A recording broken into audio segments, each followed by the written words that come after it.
l'Institut de sondage IFOP sort la première grande enquête internationale sur le plaisir féminin. 8000 femmes de France, Espagne, Italie, Royaume-Uni, Allemagne, Pays-Bas, États-Unis et Canada sont interrogées. Et vous savez quoi ? 49% des Françaises admettent avoir assez régulièrement des difficultés à atteindre l'orgasme. Une Française sur deux. Inutile de vous dire que c'est le niveau le plus élevé de tous les pays que je viens de citer. Triste première place. Alors dans cet épisode du jour, on parle anorgasmie avec notre invité. Bonjour, je suis Aurélie, j'ai 38 ans. Écoutons son témoignage. Bonjour Aurélie, merci beaucoup d'être là aujourd'hui pour ce nouvel épisode d'Encore. Ça me fait toujours plaisir de recevoir mes invités, mais plus particulièrement toi parce que je sais que tu es d'un naturel très timide et qu'en plus aujourd'hui on va parler de choses qui sont pas forcément super drôles non plus. Mais voilà, t'as tenu à participer à l'émission et donc je te remercie. Ça va aller ? Oui, ça ira bien sûr. Okay. Donc justement, j'en parlais en introduction. Tu as l'occasion de me dire donc que tu as été une adolescente assez réservée, pas extravertie, qui courait après les garçons et tout. Et je me rappelle que tu m'as dit que tu les trouvais laids. Donc, est-ce que pour toi, la beauté, c'est quelque chose qui est essentiel pour capter ton attention et te séduire? En tout cas, voilà, à cette époque. Alors je dirais qu'à cette époque, j'avais des standards de beauté qui étaient assez étranges, puisque même les garçons que mes copines trouvaient beaux, moi je les trouvais... En fait, pour beaucoup, ce sont des garçons avec qui j'ai grandi, avec qui j'étais à l'école primaire, et ils étaient toujours associés à cette image de petit garçon dans ma tête. Donc je les voyais pas vraiment comme des adolescents, je ne les voyais pas vraiment comme des personnes de mon âge, donc puis j'étais un peu romantique, un peu fleur bleue, donc j'étais plus en admiration devant les garçons plus âgés. Enfin, c'était un état d'esprit très adolescent, il faut dire. Donc j'en suis revenue et je vais pas dire que le physique c'est ce qui est le plus important pour capter mon attention aujourd'hui. Mais même à l'époque, c'était pas non plus quelque chose de fondamental parce que j'étais dans mon monde quelque part. Donc non, ça avait pas. C'était un autre état d'esprit. Mais justement, on va lentement entrer dans ton monde. Justement, j'ai trouvé que c'était intéressant parce que malgré tout ça, je me souviens qu'en préparant l'émission, tu m'as dit que ta virginité était un fardeau. Alors, j'ai trouvé ça très fort. Qu'est-ce que tu voulais dire par là ? Alors, c'est-à-dire que je suis passée d'un état d'esprit extrême à un autre. J'étais donc une préadolescente très romantique et tout. Et au fur et à mesure, en grandissant, j'avais l'impression que je n'arriverais pas à trouver, on va dire, l'amour, de trouver un petit copain qui soit amoureux, avec des sentiments réciproques. Et je me disais, mais en fait, j'aimerais bien avoir un copain, j'aimerais bien être débarrassée de ça, la virginité, ça me semblait, à l'époque, être une sorte de frein à... Et vous en parliez entre filles, tu avais des copines qui avaient déjà eu des rapports et tu avais envie de connaître cette expérience ? Oui, j'avais des copines qui avaient déjà eu des rapports. Elles n'étaient pas si nombreuses, en fait, c'est plus ou moins à cette période-là qu'on a eu nos premiers rapports. Donc on est environ 17 ans. Ouais, voilà, 16-17 ans. Okay. Moi c'était à 17 ans, la plupart c'était 16, 17, 18. Et c'était une façon pour toi de t'intégrer, c'est-à-dire ne plus être vierge, pour toi ça serait passer un cap et qu'elle change le regard sur toi? Non, c'était pas vraiment dans l'optique d'impressionner le groupe ou autre. Non, c'était plus par rapport aux garçons, comme si en fait j'étais une personne un peu hors d'atteinte. Lorsque tu as eu ton premier rapport, donc tu disais ton premier rapport sexuel donc à 17 ans, est-ce que ça s'est passé comme tu avais fantasmé? Est-ce que c'était la première fois idéale? Alors là, pas du tout, hein, non, franchement. Alors, je ne sais pas s'il existe une première fois idéale, mais... En tout cas, comme toi, tu l'aurais idéalisé. Non, c'était pas une première fois idéale. Il n'y avait pas de connexion, il n'y avait pas d'intimité, il n'y avait pas non plus de... Bon, il y avait une petite attirance, quand même, un minimum d'attirance, mais j'irais pas jusqu'à dire que c'était idéal, non, pas du tout, hein. C'était vraiment histoire de... Donc, histoire de justement te débarrasser de ce fardeau, de la virginité. Ouais, c'était histoire de enfin passer à l'acte. Okay. Voilà, c'était histoire de voir ce que c'était, parce que ça m'intriguait, ça me travaillait. Et en fait, j'ai sauté sur la première, sur une occasion. Okay. J'ai sauté sur une occasion, je me suis dit, voilà, ça y est, on va enfin voir ce que c'est. C'était plus, je dirais plus, c'était pas vraiment un fardeau, c'était plus de la curiosité, vraiment. Et enfin, ma curiosité était assouvie, je savais ce que c'était. Et c'était, je n'irais pas jusqu'à dire décevant, mais c'était vraiment pas... c'était pas extraordinaire. Hein. Qu'est-ce que tu avais imaginé, Aurélie? Bon, j'imaginais au moins prendre du plaisir, mais en fait, non, j'ai pas pris de plaisir, donc... Ok. Bien évidemment, il y a eu ensuite d'autres rapports avec d'autres personnes.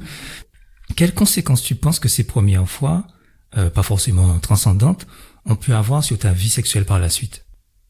Alors, elles m'ont appris qu'il n'y a pas forcément de lien entre l'amour et le désir.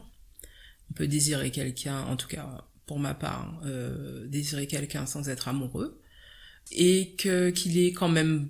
C'est quand même mieux pour ressentir du plaisir d'avoir un minimum de connexion, d'attirance envers la personne.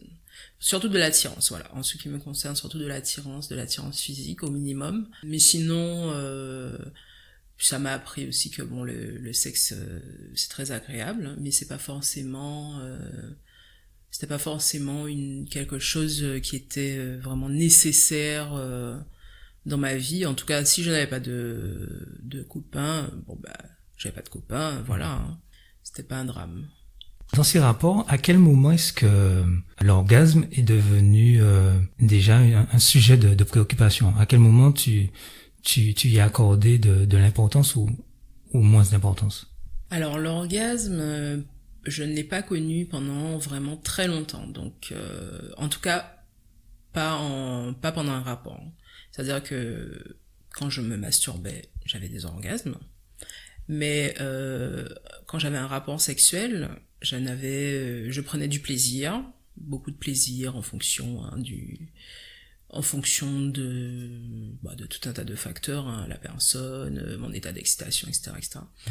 Mais non, j'ai jamais atteint l'orgasme. Donc en fait, mes partenaires de l'époque, en tout cas dans ma vingtaine, ne semblaient pas y accorder beaucoup d'importance. Je pense qu'ils étaient plus préoccupés par leur propre orgasme que par le mien. Quand j'ai eu un copain dans une relation un peu plus longue, il s'y est un peu intéressé, mais plus dans le sens où il me dit ça va venir...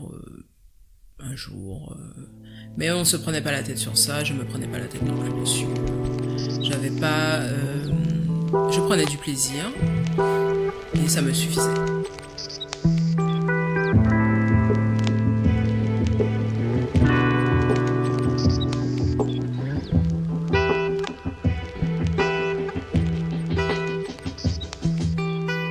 Donc le trouble sexuel dont tu parles, c'est l'anorgasmie, qui est soit une absence, soit une difficulté d'atteindre l'orgasme. Toi, c'était une absence, c'est bien ça? C'était une absence, effectivement. C'était une absence, mais c'était une anorgasmie... situationnelle. Primaire. Ouais. Voilà. C'est-à-dire que, déjà, primaire parce que tu n'as jamais connu, et situationnelle, c'est-à-dire que seul, en plaisir solitaire, tu atteignais l'orgasme, mais pas lors de rapport avec un partenaire.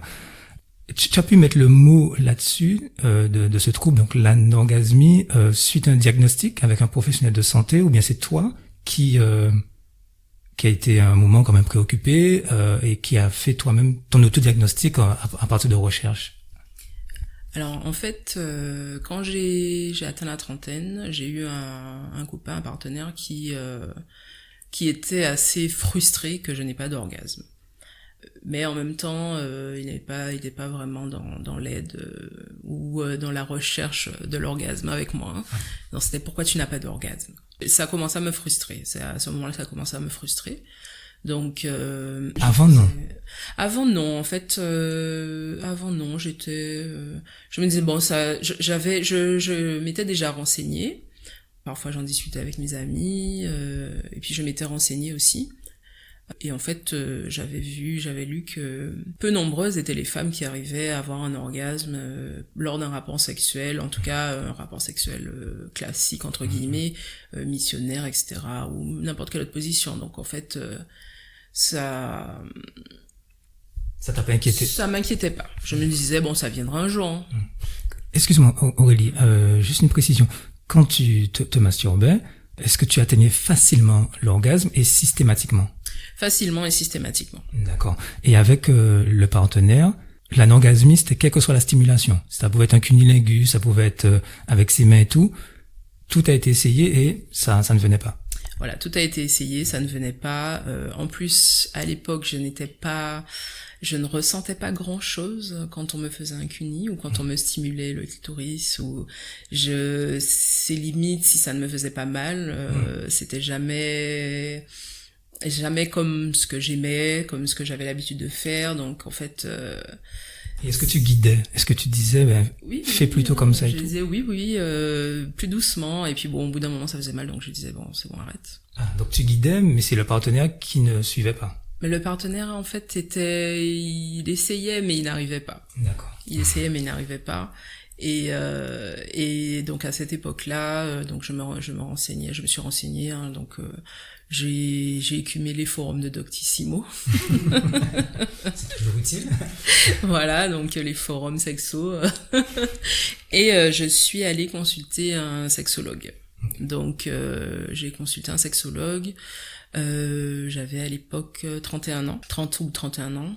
Et donc il m'a expliqué que quand on débute sa vie sexuelle en fait et qu'on commence les plaisirs solitaires, qu'on se stimule soi-même avec la masturbation, on développe en fait, alors c'est ce qu'il m'a expliqué, hein, on développe un certain réseau de nerfs qui par la suite sont stimulés, enfin permettent d'atteindre l'orgasme quand on les stimule. Et que comme moi ma masturbation était plutôt extérieure, je me stimulais pas le vagin, c'était plutôt le clitoris, je restais vraiment en surface entre guillemets. Ben en fait c'est pas que les connexions ne s'étaient pas faites, mais que j'avais plus de difficultés effectivement à atteindre l'orgasme comme ça. Donc une explication physiologique. Voilà, une explication physiologique. Qui t'a convaincu? Oui, je pense que ça m'a convaincu. Après, j'ai réfléchi à la question. Je me suis dit, bon, en fait, il faudrait que j'essaie moi-même de me stimuler ou pour voir ce que j'aime, quoi. Bon, ça n'a pas duré parce que c'était pas concluant. C'était pas concluant, voilà. Je me suis dit, bon, on verra.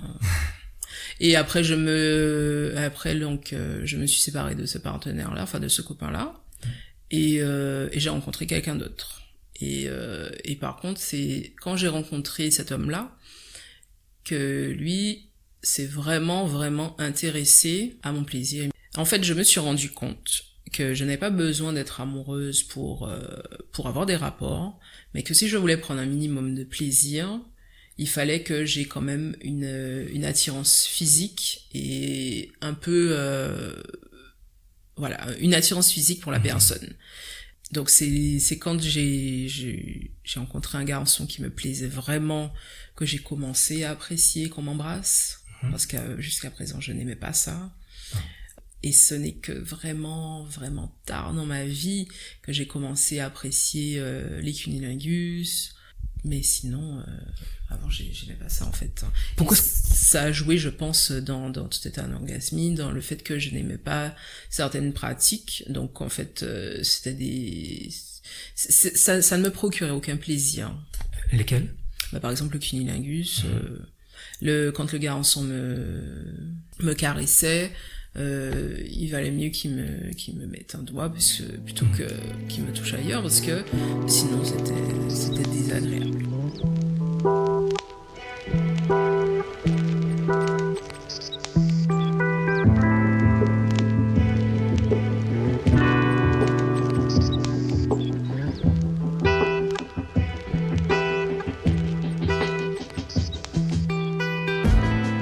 De ce que je comprends, ces partenaires que tu as pu connaître avant qu'on arrive au plus récent ne brillaient pas forcément par l'écoute, l'attention, la tendresse, ou alors c'est toi qui avais du mal à exprimer ce que tu voulais, ce qui te plaisait, ce qui te ferait plaisir, et qui donc résultait sur cette anorgasmie.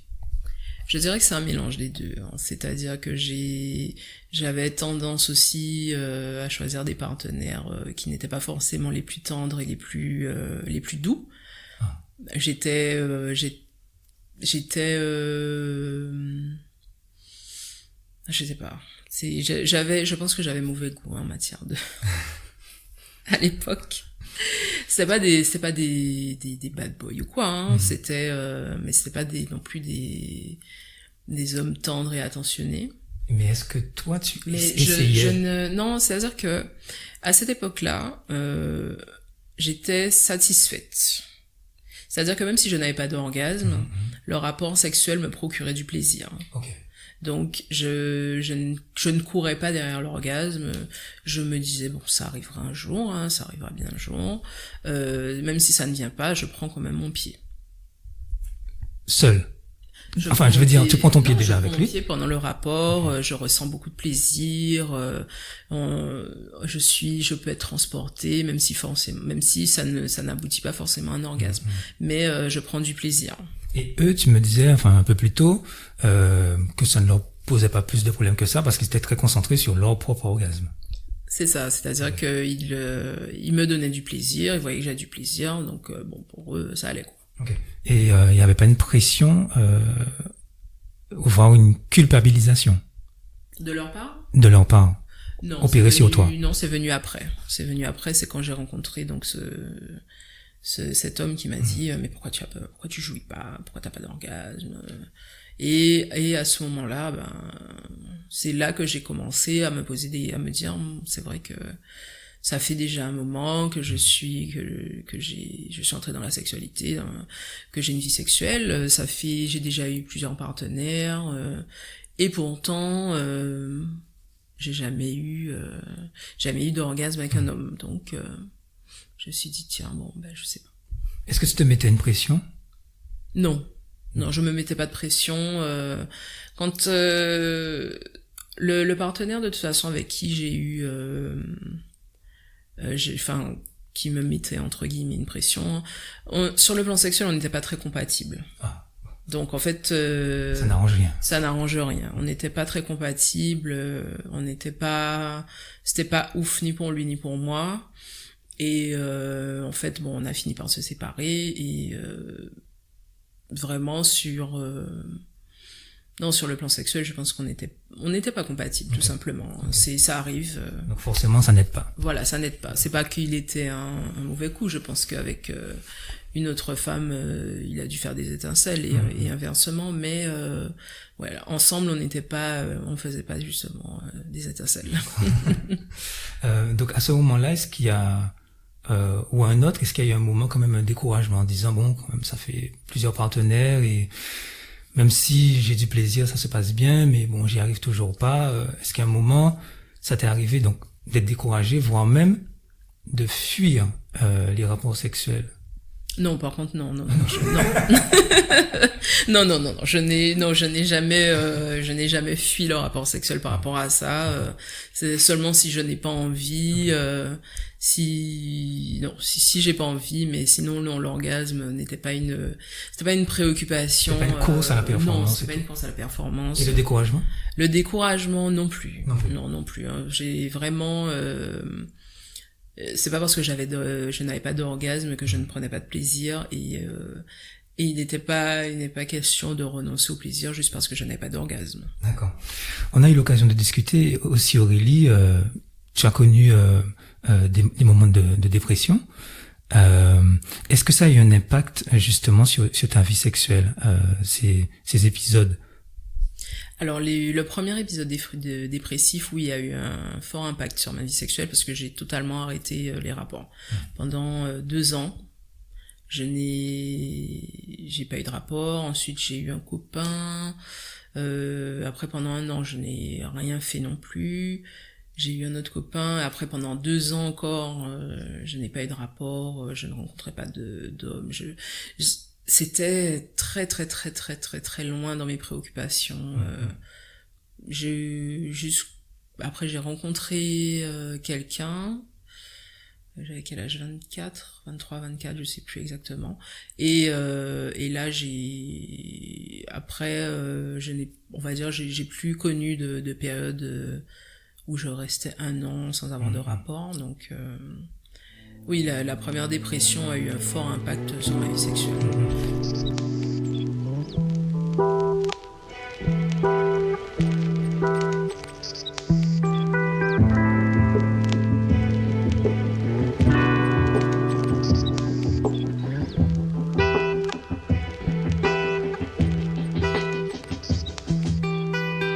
Donc on va venir quand même à cette fameuse rencontre qui a tout changé. Est-ce que tu peux dire comment ça s'est passé? Qu'est-ce qui a fait qu'avec lui, donc ce partenaire, eh bien ça a été différent et que tu as pu enfin avoir cet orgasme avec quelqu'un d'autre et non plus toute seule égoïstement? Alors égoïstement, je dirais pas jusqu'à dire ça. Non, en fait, ce partenaire, il était vraiment très intéressé par mon plaisir. Il voulait vraiment être sûr que j'avais du plaisir, et j'avais beaucoup de plaisir avec lui, hein, vraiment. On s'entendait très bien au lit. Et par contre, on était assez différents. Mais il était très intéressé par le fait il voulait que je jouisse, que j'ai un orgasme justement. Et donc il a essayé diverses choses. Et puis finalement, au bout de 6 mois, par la stimulation, il a réussi à me faire avoir un orgasme. Oh, la stimulation. La stimulation avec ses doigts, c'est-à-dire qu'il m'a caressé, comme moi quand je me masturbais, et j'ai eu un orgasme, comme quand je me masturbais. Comment est-ce que tu as réagi? Ah ben j'étais très contente. Quand tu as vu que ça marchait enfin avec quelqu'un, qu'est-ce que ça t'a perturbé? Tu t'es dit non, c'est pas possible, qu'est-ce qui se passe? Non, j'étais vraiment très contente. Je me suis dit c'est super, c'est possible.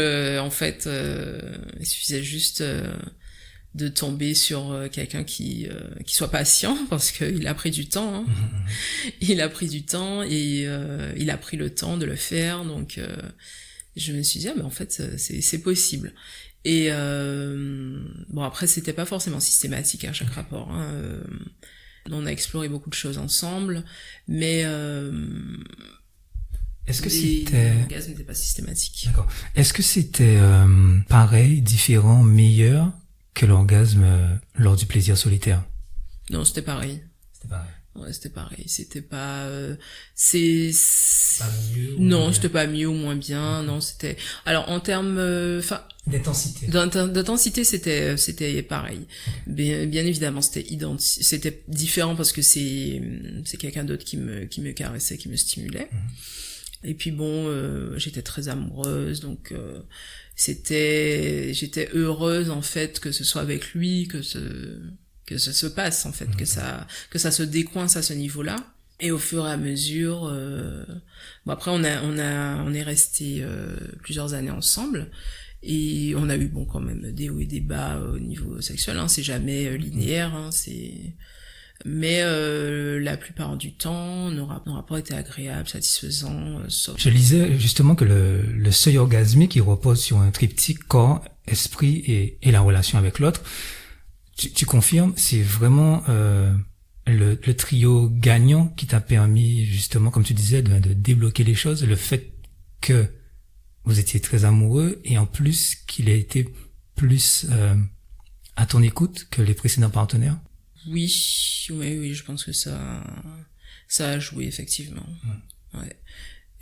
Après, je connaissais quand même mieux mon corps.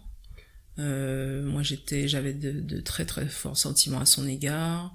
Lui, il était vraiment, il était à l'écoute. Bon, je dirais pas qu'on était non plus 100% tout le temps sur la même longueur d'onde, hein, mais lui, en tout cas, il avait vraiment cette envie, sans me faire culpabiliser surtout, sans me dire oui, tu fais pas d'efforts ou voilà. Donc de temps en temps, bon, il me faisait comprendre que effectivement c'était plus dur, que c'était plus long, quoi, mais pas dans un sens où il me le reprochait, où c'était juste un fait. C'était pas quelque chose pour me blesser. Rétrospectivement, avec ton regard d'aujourd'hui, quel conseil tu donnerais à la petite Aurélie qui débute comme ça sa vie sexuelle? Qu'est-ce que tu lui dirais? Elle peut prendre son temps. Il y a pas, il vaut mieux en fait, finalement, je me dis, hein, il vaut mieux essayer de trouver quelqu'un. Même si ça prend du temps ou de trouver une personne avec qui on s'entende bien, avec qui on ait une petite connexion, pour qui on ressent de l'attirance, avec qui on soit entre guillemets compatible. Ça ne vient pas forcément tout de suite, mais ça arrive, ça finit par arriver. Donc voilà, faut être patient. Toujours avec ton regard d'aujourd'hui, mais cette fois-ci vers le futur, qu'est-ce que tu te souhaites? Ah ben, je me souhaite de continuer, hein, parce que je suis passée d'anorgasmique à multi-orgasmique, justement. Donc, avant, mon plaisir était surtout clitoridien, enfin, si on doit rentrer dans des considérations comme ça. Mais maintenant, je prends aussi du plaisir, j'ai aussi des orgasmes vaginaux. Mais ça, c'est dû à autre chose. Donc, c'était avec mon partenaire que j'ai découvert ça. Mais là, c'était pas vraiment de son fait à lui. C'est-à-dire qu'en fait, je suis tombée malade, j'ai eu une pneumonie il y a 2-3 ans et j'ai dû faire de la rééducation respiratoire. Donc j'ai fait de la rééducation respiratoire avec un kiné et donc je faisais des exercices de respiration, contracter le périnée et tout quand on expire et à la suite de ça, j'ai commencé à avoir des orgasmes vaginaux, c'est incroyable. Mais en plus alors je me rappelle même plus de la première fois, mais où c'est arrivé. Mais je me rappelle que en fait, un jour, dans tous mes rapports, j'avais des orgasmes comme ça, en continu, en permanence, tout le temps. Wow. C'était extraordinaire. Hein. Tout ça grâce à la rééducation pelvienne. Ouais, voilà, c'est ça. Donc, en fait, je me suis dit, bah, dis donc, si j'avais su.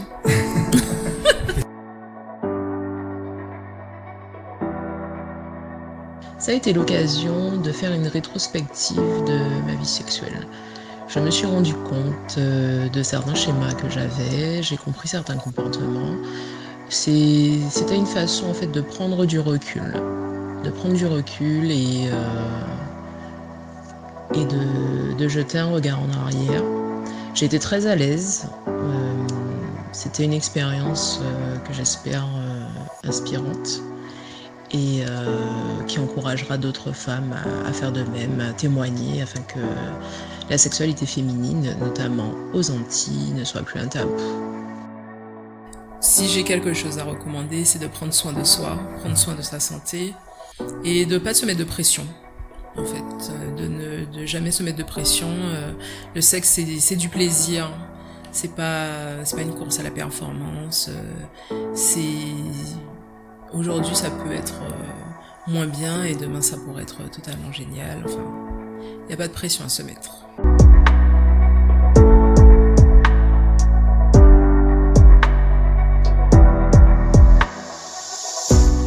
C'était encore saison 3, épisode 7. J'espère que vous avez apprécié et n'hésitez pas à partager autour de vous parce que on ne jouit bien que de ce qu'on partage. Merci de votre fidélité.